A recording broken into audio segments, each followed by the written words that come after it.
ब्रेकनंतर आपल्या सर्वांचं पुन्हा एकदा स्वागत। खडकवासला धरणामधून पाण्याचा विसर्ग वाढवण्यात आलेला आहे। 22,121 क्युसेक वेगाने पाणी सोडण्यात आलं आहे।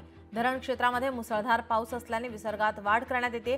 सांडव्यावरून मुठा नदी पात्रात पाण्याचा विसर्ग सुरू आहे। विसर्ग वाढल्याने मुठा नदीवरील अनेक पूल पाण्याखाली गेलेत, तर नदी पात्रातील रस्ता बंद ठेवण्यात आलेला आहे। याचा आढावा घेतला आहे आमचे प्रतिनिधी अमोल धर्माधिकारी यांनी। सध्या खडकवासला धरणातून 22,000 क्युसेक्स वेगाने पाण्याचा विसर्ग हा मुठा नदीच्या पात्रामध्ये करण्यात येतोय आणि त्यामुळे ही मुठा नदी पात्र अक्षरशः दुथडी भरून वाहत आहे।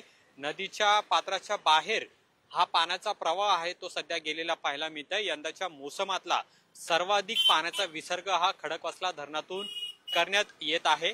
खडकवासला आणि त्याला लागून जी इतर जी 3 धरणं आहेत या सगळ्यांचा मिळून जवळपास 91% पाणीसाठा झालेला आहे आणि त्यामुळे वरसगाव, पानशेत आणि खडकवासला या 3 धरणातून पाण्याचा विसर्ग सध्या सुरू आहे आणि त्यामुळेच खडकवासला धरणातून आज सकाळपासून 22,000 क्युसेक्स वेगाने हा पाण्याचा प्रवाह पाहतोय आणि त्यामुळे नदीचं पात्र हे दुथडी भरून वाहतंय। परिणामी जो समोरचा बाबा भेडे पूल जो मेट्रोच्या कामासाठी वाहतुकीसाठी बंद आहे, मात्र त्याच्यावरूनही सध्या पाणी वाहत आहे आणि त्यामुळे मेट्रोचं काम सुद्धा सध्या ठप्प झालेलं आहे। 22,000 क्युसेक्स वेगाने पाण्याचा विसर्ग केल्यामुळे ही समोरची जी चौपाटी आपण पाहतोय ती चौपाटी सुद्धा आता बंद झालेली आहे। तिथं सुद्धा पाणी हे शिरलेलं आहे आणि त्यामुळे कोणतीही अनुचित घटना घडू नये यासाठी महानगरपालिकेने सुद्धा खबरदारी घेतलेली आहे। जी आसपासची वस्ती आहे त्यांना सुद्धा सतर्कतेचा इशारा सुद्धा दिलेला आहे आणि आता हा जर पावसाचा वेग हा असाच वाढला तर धरणातून होणारा पाण्याचा विसर्ग आहे तो सुद्धा अशाच